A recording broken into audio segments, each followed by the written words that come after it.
I think we disagree on this one, and I want to hear your thoughts first. Do the Packers banning the tush push? Do you agree or disagree with the Packers?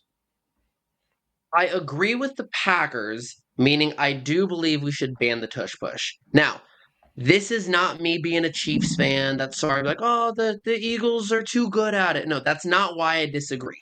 The reason I disagree with the tush push is because currently in the NFL, there is a rule that bans defensive players from propelling another defensive runner forward.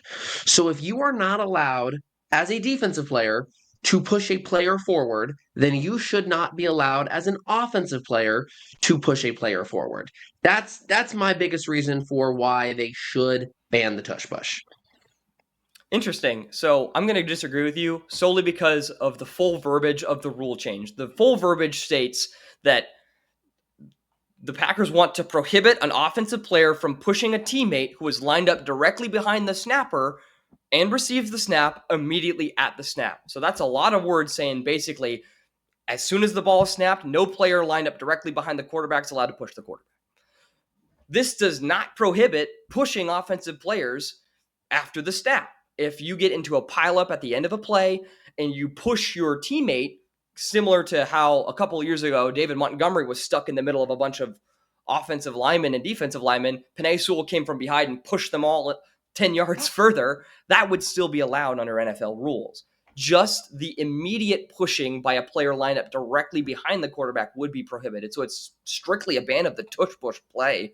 And I think that unless you're going to take away all pushing of offensive players, then I don't agree with the Packers rule. I think that this is solely them not being able to do the play as well as the Eagles.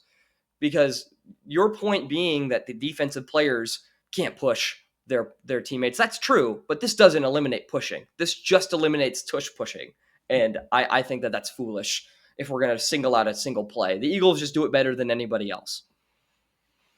And that's true. And honestly, for a while, like even after Super Bowl 57, where the Eagles almost beat us solely because of the tush push, I was not in favor of banning the tush push. I was like, you got to figure it out.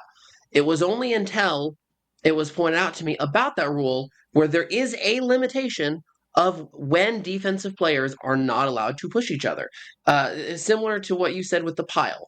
Of course, you're going to push the pile to try and stop the momentum. You're allowed to do that. But there are certain situations where a defensive player is not allowed to push another defensive player. Currently, there are no limitations on offensive players pushing offensive players. So if you're going to limit the defense in any capacity, or in a specific capacity, then I think you should also limit the offense in a specific capacity. Otherwise, you are going to get a completely unleveraged play. And I think that's what we're seeing.